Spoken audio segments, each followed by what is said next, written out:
오늘 말씀의 제목을 한번 따라 하시겠습니까? 에베소 교회를 향한 바울의 기도. 교회니까 공동체죠. 공동체를 향한 바울의 기도는 하나님께서 이 교회 성도들을 향해서 어떤 마음으로 하나님의 종 바울이 기도를 하는지 그 내용이 담겨져 있는데, 우리 지난 시간에 에베소 교회가 받은 축복, 성도가 받은 축복을 한번 살펴봤었죠. 이건 굉장히 중요한 거예요. 감사하라고 하는데 뭘 거리가 있어야 되지 않겠습니까? 내가 뭘 감사해야 되지? 그렇죠? 인식이 돼야 감사가 되잖아요. 아무 인식이 없는데 감사가 될 리 없잖아요. 제가 아무리 감사 얘기, 우리 찬양하고 예배를 드더라도 본인이 뭐 인식이 안 되는데, 하나님이 인식이 안 되는데 예배가 되나요? 하나님이 인식이 안 되는데 찬양이 되나요? 하나님이 인식이 안 되는데 감사, 예배 이런 인식이 안 되잖아요. 하나님의 인식이 돼야 예배, 그죠? 하나님의 인식이 돼야 감사, 하나님의 인식이 돼야 기도해야 되겠구나, 그런 겁니다. 그래서 진짜 중요한 것은 뭐 해라 라는 하라보다는 하나님을 인식해내는 것이죠. 그 가운데 우리가 감사를 하려면 하나님께 받은 은혜가 무엇인지 그걸 인식을 해야 내 속에서 저절로 감사가 나오지 않겠습니까? 그래서 우리 지난 시간에 에베소 1장 3절에 보면 이렇게 말하죠. 그리스도 안에서 하늘에 속한 모든 신령한 복을 누구에게 주셨다? 우리에게 주셨다. 하늘에 신령한 복을 받은 사람입니다. 한번 따라 하실까요? 우리는 하늘에 속한 모든 신령한 복을 받은 사람입니다.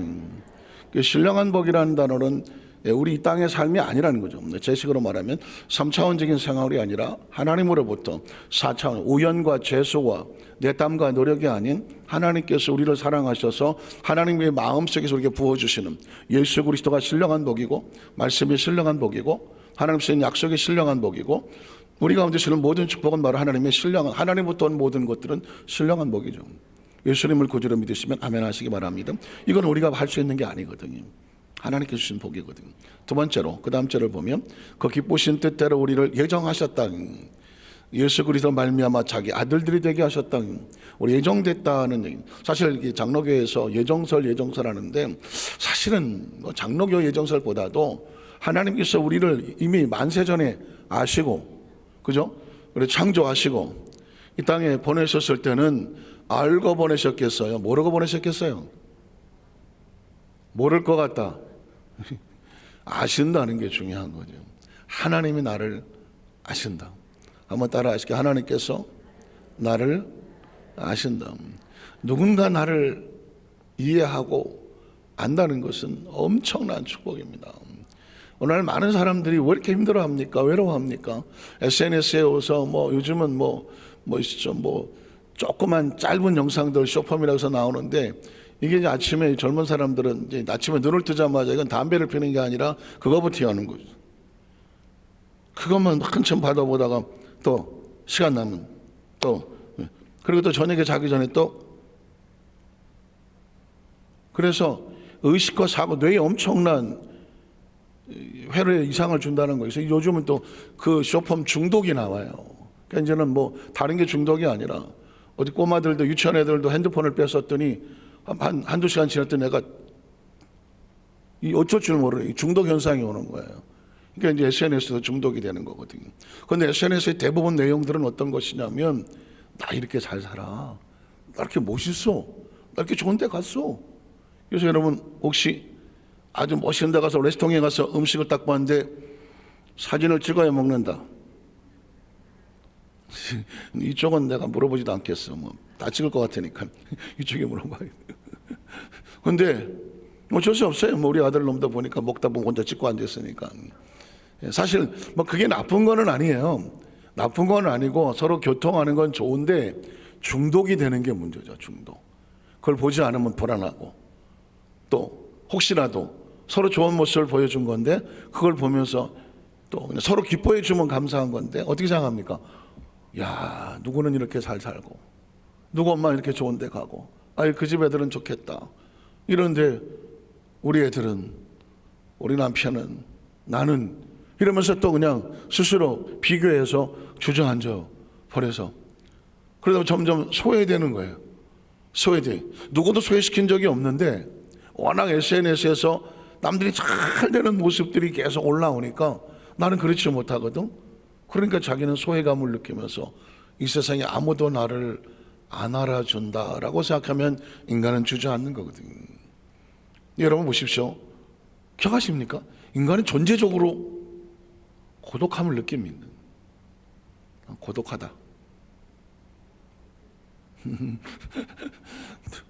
제가 어쩔 수 없이 물어보긴 하지만 우리 여도수만상교회 성도들한테는 뭐 그런 걸 물어보는 것 자체가 사실은 어불성설 말이 안 되죠. 오직 기도와 말씀과 성령으로 오늘도 끝나고 전도 가야 되는데 날씨가 추워서 잠시 쉰다. 지금 상황이 이런 상황이잖아요. 근데 여러분 우리 기억하십시오. 사람이 안 알아줘도 영적인 것은 하나님이 알아주시면 되는 겁니다. 이 프라이드와 담대함과 자존감으로 사셔야 돼. 누가 날 안 알아준다? 어디 모임에 갔더니 나만 빼놓고 자기들끼리만 모였더라? 서운할 필요 없어요. 우리 영은 하나님과 관계 속에서 그 동해 하나님 나라를 기억하시고 알아주신다는 이 자존감이 충만하면 세상에 오히려 거기에 섞여 있지 않는 것을 다행으로 여기시는 것도 그런 고고함이 필요한 것입니다. 어느 성경에 보면 하나님 기쁘신 뜻대로 우리를 예정하셔서 예수 그리스도로 말미암아 누구의 아들들이 되게 하셨다? 하나님의 자녀들이 되게 하셨다. 이거는 자존감이. 그래서 어떻게 합니까? 감사하는 거죠. 찬양하는 겁니다. 그 다음 절을 보면 또 이는 그가 사랑하신 자 안에서 우리 모두 예수 믿는 하나님 백성들 안에서 우리에게 어떻게 주십니까? 거저 주신 바라고. 이걸 뭐라고 말한다? 은혜라고 말하는 것이다. 거저 주시는 거죠. 하나님께서 우리에게 주시는 건 다 거저 준 거예요. 우주 공간도 거저 주신 것이고, 지구도 거저 주신 것이고, 태양도, 하늘의 별도, 달도, 대기권도 거저 주신 것이고, 이 땅에 있는 수많은 자연도 거저 주신 것이고, 굳이 뭐 거기까지 안 가더라도 뭐 신체 발부는 수지 부모다. 우리의 모든 온 몸은 부모로부터 왔다 왔지만 그 부모는 누구로부터 받은 겁니까? 그럼 하나님부터 받은 거 아니겠습니까? 그러니까 우리는 존재 자체가 생명은 어디서 산 거예요? 생명도 존재 자체가 거저 받은 겁니다. 놀랍지 않습니까? 이런 걸 깨달으면 창조를 인정할 수밖에 없고 창조 신앙을 준비할 수밖에 없고 창조 신앙이 준비가 되어지면 우리 예수님을 통해서 이 땅에 다시 오는 신랑 되신 예수님을 준비하는 신부된 단장의 삶을 하는 게 내 삶의 목적이구나. 그래서 제가 늘 그러잖아요. 교회는 목표가 아니다. 나 교회 다니면서 끝난 것처럼 생각하면 마치 모든 목표를 달린 것 같으니까 크리스찬인데 절제하지 않고 뭔가 스스로 인내하지 않고 스스로 겸손하지 않고 스스로 양선하지 않고 사랑하지 않고 기뻐하지 않고 충성하지 않고 그렇죠? 자신의 어떤 것들에 대한 삶의 매뉴얼이 없어. 어떻게 살아야 되겠다는 매뉴얼에 다 이루었으니까. 그러나 기억하십시오. 교회는 이제부터 시작인 거예요. 신부의 자격을 얻었다면 신랑이 오실 그때를 위해서 나는 가장 아름다운 모습으로 준비하는 것. 한번 따라하세요. 가장 아름다운 모습으로 준비하는 것. 이건 신랑이 절실한 것만큼 준비하는 거죠. 하나님의 은혜가 절실한 것만큼 준비하는 거예요. 뭐 저도 마찬가지죠. 전 뭐 하나님의 은혜로 내가 이런 생명을 가지고 살아가는데 나의 일상이 순식간에 지나갈 것은 너무 당연한 거리고 그 남은 생애 동안에 나는 뭘 해야 되느냐? 하나님 내게 맡겨주신 사명이 뭘까? 목사의 사명, 설교자의 사명, 이건 딴 것도 없어. 우리 성도들의 운명을 바꾸는 거지. 운명을 바꾸는 거예요. 운명을 바꾼다? 무슨 운명을 바꾸느냐? 성도들의 언어를 바꾸는 거죠. 하나님의 언어를 쓰게 하는 것이고 하나님의 꿈을 꾸게 하는 것이죠. 하나님의 생각으로 바꾸는 것이죠. 하나님의 절대 믿음을 가지게 하는 것이죠. 이걸 뭐라고 말하느냐? 4차원의 영성이라고 말하는 것이고 4차원의 영성은 하나님으로부터 왔으니까 우리는 전체적으로 이 땅에 살면서 하나님 모르고 살았다. 그래서 하고 싶은 말 마음대로 하고 내 마음대로 생각하고 내 마음대로 꿈을 꾸고 내 마음대로 그냥 절제 없이 살아갔는데 예수를 믿고 나니까 하나님의 창조를 알게 되고 성경을 통해서 보니까 나라고는 존재가 누구인지 알게 되고 하나님과 관계가 되어지게 되니 하나님의 사람은 하나님의 말을 하고 하나님의 자녀들은 하나님의 생각을 하고 하나님의 꿈을 꾸게 되고 하나님의 비전을 보고 하나님 안에서 행동하게 되어지는 겁니다. 이게 뭘 바꾸냐면 우리의 미래를 바꾸는 것이죠. 미래를 바꾸는 것은 적어도 이 땅에서 어느 정도 지능을 가지고 살아간다면 자신의 미래를 준비하지 않을 사람은 없습니다. 조금 어느 정도 지능을 가지고 있으면 우리는 당장 경험을 겪고 지식을 얻고 뭐 어떤 견문을 넓혀가면서 내 미래를 어떻게 만들 것이냐 예측하지 않겠습니까? 그래서 미래는 어떻게 만들어진다고요? 선택이. 우리 성령대망의 지금 주제가 선택이 미래를 만든다. 한번 따라하실까요? 선택이 미래를 만든다. 참, 이걸 모르면 어떻게 살아가는 거예요? 앞으로 제가 끊임없이 여러분들에게 미래는 우연과 재수가 아니다. 선택이 미래를 만든다. 성경 속의 모든 사람들은 그들의 선택에 의해서 그들의 미래가 결정됐습니다. 성경을 또 다른 얘기로 저한테 얘기하면 이렇게 바꾸고 싶어요. choice. 당신의 선택이 당신의 미래를 만든다. 예를 들어서 하나님이 세상처럼 사랑하사 독생자를 주셨다. 선택이잖아요. 믿을래? 믿지 않을래? 믿는 자에게는 뭐하지 않고 멸망하지 않고 무엇을 얻을 수 있는 영생을 얻게 하려 하십니다. 예수를 믿는 건 선택입니다. 기억하십시오. 예수를 믿느냐? 난 믿지 않을래. 선택인 거죠. 은혜도 하나님 주신 은혜를 내가 감사히 받을 것이냐? 그 은혜 없어도 나는 내 고집과 감정과 내 생각과 사고로 살아갈 수 있어. 이렇게 본인이 선택을 하면 선택의 열매를 맺는 겁니다. 여러분, 제가 에덴 동산도 마찬가지인 거예요. 하나님은 에덴을 주시고 보여주고 자, 여기 선택해. 선을 알게 나무 열매를 먹지 말라. 먹으면 죽을 거야. 너 사는 길을 선택할래? 죽는 길을 선택할래? 프리윌이라고 자유의지라고 말하지만 자유의지는 뭐냐? 선택인 거예요. 선택이에요. 어떻게 하시겠습니까? 선택 결과 잘못된 선택. 사탄은 딴 거 아니죠. 우리에게 딱 한 가지 합니다. 잘못된 선택하게 합니다. 잘못된 선택을 하게 합니다.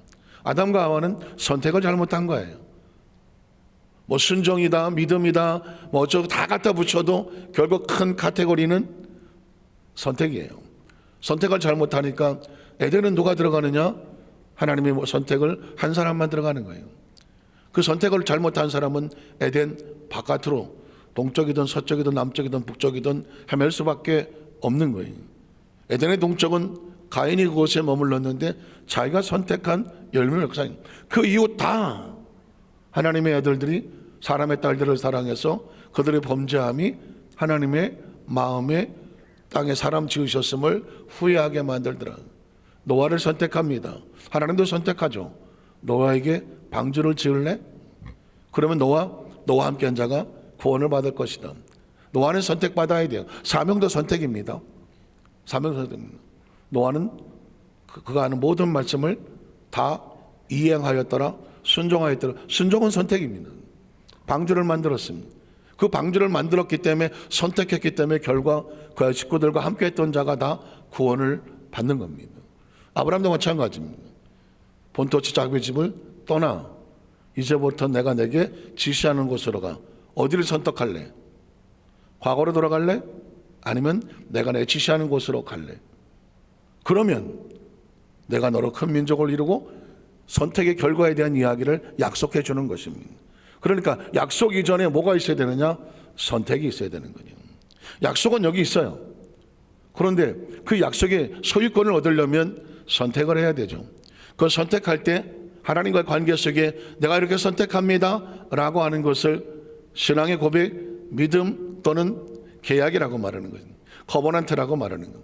그래서 여러분, 제가 창세기 12장에 하나님께서 아브라함을 만나서 내가 너에게 I'll give you my covenant, 내가 너에게 나의 언약을 줄게, between us, 너와 나 사이에 준다고 말하는 거예요. 그러면 이 말씀을 따라가면 이 계약에 있는 내용은 너에게 이루어질 것이고, 네가 그 계약을 따라가지 아니하고 선택하지 아니하고 애굽으로 내려가고 어디 사람을 찾아가고 여기저기 돌아다니면 어떻게 할래? 약속 밖에 떠났기 때문에 계약서가 무효가 될 수밖에 없다. 이 짧은 시간에 이런 얘기를 다 할 수 없지만 창세부터 계시록까지 내용을 다 보면 선택이죠. 제가 그러잖아요. 혼인잔치 얘기도 신부가 목표가 아니더라. 신부는 목적이더라. 혼인잔치에 들어가기 위한 목적을 위해서 신부가 된 거다. 그러면 신부에게는 선택할 수 있어요. 기름과 등불을 신랑이 올 때까지 피곤하지만 힘들지만 깨워서 늘 확인하고 준비하고 있을래? 아니면 나 힘들면 바쁘면 안 하는 거지 언제 올지 알겠어. 그렇게 빨리 오겠어? 자기 혼자 생각하고 기름과 등불이 꺼져 있는지 기름이 없는지도 모르고 있어요. 체크를 안 한 거죠. 체크를 안 하는 것도 자기 선택이에요. 체크를 하는 것도 자기 선택이에요. 보라 신랑이로다 와서 맞으라. 그 순간에 기름과 등불이 없어. 자기 선택이에요. 그래서 뭐라고 말하면 우리한테 좀 꿔달라, 나눠달라. 선택은 나눌 수가 없는 거죠. 너희는 너희 것을 가서 사라. 그래서 가서 자기들이 시장에 가서 기름을 사고 등불을 켜서 왔지만 혼인잔치 문은 닫혔더라. 그런 거죠. 기회는 항상 주어지지 않는 거죠. 기회가 주어질 때가 있죠. 선택의 기간이 있는 겁니다. 보라 신랑이로다 있을 땐 이미 선택의 기간은 끝이 난 거예요. 그러니까 저는 뭘 하는 사람이냐, 우리 여도소 한삭교회 성도들이 이 교회에 와서 같이 우리 신앙생활하면서 말씀을 듣고 끊임없이 깨우치고 함께 기도하면서 성령의 기름과 등불을 항상 깨어 있는지, 항상 준비되어 있는지, 항상 빛을 비추는지 준비하게 하여 주시옵소서. 단장하게 하여 주시옵소서. 그리고 어느 때든지 보라 신랑이로다 하고 했었을 때 우리가 여기 있습니다 라고 하게 하는, 그게 교회의 목적이에요. 그게 설교자의 목적이고 그게 담임 목회자, 우리 목회자들의 목적이에요. 그리고 그 마지막 목표는 하나님이 이루시는 거고 신랑이 이루시는 거예요. 우리 성도들 의식 자체가 교회에 대한 교회관이 달라져야 되고요. 예배에 대한 예배관이 달라져야 되고요. 신앙에 대한 신앙관이 달라져야 되는 것이죠. 우리는 목표와 목적을 항상 구분하는 거죠. 물론 감사가 목표는 아니에요. 감사하기 위해서 예수 믿고 감사 많이 해서 오랫동안 살려고 감사가 목표는 아니에요. 감사는 목적이에요. 내 영혼과 내 육체와 내 심령과 삶을 지키기 위한 목적이에요. 감사를 붙잡고 목적 삼아 나갔더니 그게 우리의 신앙을 붙잡고 사명을 붙잡고 천국 잔치의 주인공이 되게 하는 목표를 이루게 하는 것이죠. 믿으십니까? 그래서 우리 성도들의 삶의 현장 가운데 항상 이 의식을 정하는데, 제가 어떤 분이 옛날 생각나요. 6.25 때 너무 어린 나이에 그 부모를 다 잃어버리고 형제를 잃어버렸던 어떤 성도님께서 난 예수를 왜 믿었나? 안 죽으려고 믿었대. 믿는 자에게는 영생을 주신다 그래서 어린 나이에 죽음이 너무 무서워서, 부모가 너무 일찍 돌아가셨어. 전쟁통에 동생도 잃어버렸어. 어린 나이에. 그러니 어린 나이에 믿는 자는 멸망치 않고 영생을 얻게 하려 하심이라 그랬으니 그 나이에 영생이 뭔지를 알겠어. 일단 안 죽는 것 같아 영생이. 그러니까 예수를 믿었어. 그러면서 늘 기도했어. 하나님 나 죽지 않게 해주세요. 죽지 않게 해주세요. 근데 가만히 보니까 주위에서 자꾸 성도들이 죽어. 나이가 차서 다 돌아가셔. 그러니까는 이게 예수를 믿으면 안 죽는 게 목표인 줄 알았는데, 그래서 안 죽으려고 예수를 믿었는데, 예수를 믿었는데도 연세가 있고 병으로 돌아가신 분도 있어. 그래서 거기에 혼란이 왔어. 목사님한테 따지는 거죠. 목사님, 예수 믿는 성도가 왜 죽어요? 왜 죽을까요? 아니 안 죽는다며요. 영생한다면서요. 왜 그런 생각을 하셨어요? 그랬더니 눈물로 그런 고백을 하는 거죠. 그거는 다른데, 이 교회론이 그분의 혼선이 온 거죠. 혼선이 온 겁니다. 이 땅에 어떤 생명이 안 죽고 영원히 살겠습니까? 그러나 교회는 예수 믿는 성도들이 여기서 우리끼리 천국 잔치하다가 영원히 안 죽는다 이런 것이 아니라, 여기는 신부를 단장하는 것입니다. 단장하는 것이죠. 왜냐하면 저와 여러분 예수를 믿고 10대, 20대, 30대, 40대 50 늦게 믿은 분도 있지만 예수를 믿고 그 다음에 어떻게 합니까? 한 번도 세상을 안 무너지면 정말 천만 다행이겠지만 안 넘어지는 사람이 누가 있어? 안 꼬꾸러져 본 사람이 누가 있어? 시험에 안 걸려 본 사람이 누가 있어? 세상을 뒤돌아보지 않았던 사람이 누가 있어? 그러면 그때 다 무너져 버리면은 안 돌아오면 뭐예요? 그걸로 끝납니까? 아니잖아요. 그런 과정을 겪어가면서 제가 아까 저도 한때 20대 초반인가 중반에 어떤 큰 대부분 실망이죠. 어떤 바람했던 것이 무너지고 해서 교회를 한 1, 2년 정도 못 나갔던, 저는 안 나갔는데 생각해보니까 못 나갔더만 제가 못 나갔던 그런 기억이 있는데 처절했었거든요. 왜냐하면 평생 신앙생활 하던 사람이 뭐 1년이 됐든 2년이 됐든 신앙생활을 못하고 세상에 정신없이 살았는데 어느 날 내 영이 통곡하는 소리를 듣거든. 오열을 하는 소리를, 하나님 하는 소리를 듣거든. 이건 내 육신의 내 지성으로 하는 게 아니죠. 감정으로 하는 게 아니라니까요. 의지가 아니에요. 내 영이 하나님을 부르시는 거거든요. 그래서 이건 내 영혼은 하나님의 은혜가 아니면 못 사는 거예요. 그래서 어떤 점에 이것도 나오는데 결단하기 쉽지 않죠. 그 육신의 정욕과 안목의 정욕과의 사랑과 감정과 의지와 가지고 있는 지식과 이런 것들을 다 내려놓고 오로지 내 영이 하나님 안에 살아야 되겠다고 하는 그 영이 하나님께로 돌아올 때 비로소 숨을 쉬면서 하나님과 온전한 관계가 되는 거잖아요. 혹시 여러분도 그런 경험 있으십니까? 저도 뭐 여러 번 얘기했지만 지나가 이때까지 살아오면서 그 순간의 선택 하나가 만약에 이렇게 됐으면은 영혼이 하나님 바깥으로 나갈 수밖에 없는 존재인데 이렇게 드는 그 순간의 선택 하나가 여기까지 오게 하는 거예요. 앞으로도 여러분 저와 여러분 마찬가지일 거예요. 끊임없이 우리에게는 두 가지 길이 계속 갈라질 거예요. 이 길로 갈래? 저 길로 갈래? 이 길로 갈래? 저 길로 갈래? 뭐 동정도 있고 뭐 의리도 있고 인간적인 어떤 막 할 거예요. 기억하십시오. 우리의 주관은 하나님입니다. 말씀이고 성령의 인도하심을 따라서 하시면서 우리에게 은혜로 주신 영광. 그래서 여러분 우리의 목적은 뭐냐? 하나님을 뭐하게 한다? 찬송하게 하려 하는 겁니다. 제가 이렇게 살살 설교를 하는 이유는 이제 이것도 이제 내가 좋을 것이냐 아니면 눈가를 바짝 뜨고 내가 이 말씀을 듣고 살아날 것이냐.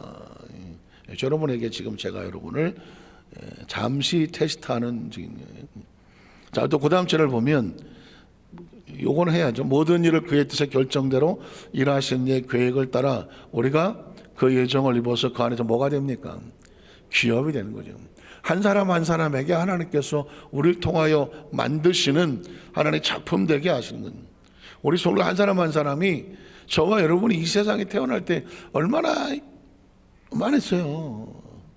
저도 가만히 생각하면 어차피 저는 뭐 여러분의 과거는 나 잘 모르고 저의 과거는 제가 잘 아니까 내가 아주 어렸을 때, 아주 연약했을 때, 유약했을 때, 아주 힘들었을 때, 그리고 그 초라한 모습으로 성장했을 때 내가 보기엔 아무것도 아닌 것 같은데 아무것도 없던데 제가 혹시 얘기했나요? 내가 첫 설교를 신학생 때 그 교도소 가서 설교를 하라고 그러더라고요. 그것도 토요일 날 갑자기 전화가 와서 여의도에서 이제 교도소 선교하는 교정 선교에서 안양에 있는 감별소 여자애들 10대 애들만 한 100명, 200명 있더라고요. 거기 이게 매주마다 교정복지에서 전도 가서 설교를 하는데 누가 어떤 설교하신 분이 갑자기 못하게 됐다고 저한테 전화가 왔어요. 내일 설교하실 수 있겠냐고 그래서 야 이게 첫 설교인데 아무리 내가 뭐 대학원 신학생이긴 하지만 첫 설교인데 제가 토요일 날인데 급하게 못하겠다 그럴 수는 없고 알겠습니다 해놨는데 그날 잠을 못 잤네요. 첫 설교잖아요. 그것도 딴 것도 아니고 교도소. 내가 교도소를 가봤나. 그것도 10대 애들. 야 이걸 어떻게 하나. 어쨌든 고민했어. 시간이 됐어. 모시러 왔어. 그래서 여의도에서 이제 그 차를 가지고 이제 안양으로 와서 갔더니 막 10대 10대 애들이 중학교 고등학교 1학년 여자애들 같아. 내 머리. 근데 애들이 얼굴이 인상이 그냥 아이고 싸납게 생겼던 것 같은 다 앉았어. 아직 얘네들이 감별해 갖고 뭐 무슨 뭐 죄를 더 묻든지 아니면 훈방하든지 모아놓은 애들이 거길 가서 날더러 설교를 하라 그랬는데 어떻게 했는지 모르겠어요. 근데 지금도 생각나는 거는 그때는 설교를 어떻게 했냐면은 딱 머릿속에 교도소 앞에 세워놓고 뭐 원고가 어디 있어요. 머릿속에 딱 외워놓고 설교를 하는데 제가 어떤 애가 눈이 마주쳤어. 걔가 그냥 여러분 절대 설교할 때는 여러분도 어디 가서 이제 뭐 간증하거나 앞에 섰을 때는요 절대 조는 사람하고 만나면 안 돼. 절대 여러분이 앞에 섰을 때 누군가하고 얘기할 때 딱 조는 사람 만나는 순간 아이고 힘이 빠져. 특히 찬송인도하고 그럴 때 막 찬송인도 저쪽에서 이러고 있으면 그때 빨리 고개 돌려 저쪽 잘하는 사람 보고 해야 돼. 잘하는 사람. 자, 그런데 한 애가 그냥 순간 단어를 까먹었어. 야, 걔 쳐다보다가 다음 단어를 까먹었어. 딱 하나를. 그 순간에 이거 뭐지? 아마 한 1, 2초 지나간 것 같은데 나는 까마득한 것 같아. 이거 어떡하지? 이게 지금 같으면요 뭐 여러 가지 단어가 나올 수 있겠지만 그때는 그냥 머릿속에 딱 그것만 외운 상태라서 그냥 새카맣게 블랭크가 걸리는 거예요. 그러다가 한 1초 3초 만에 생각이 났어. 그래갖고 이제 어떻게 끝났어. 근데 저를 같이 모시러 왔던 교정복지선교회 그 집사님의 말을 잊을 수가 없어. 끝나고 내려오는데 저를 이렇게 쳐다보더니 전도사님 맞으세요? 그래서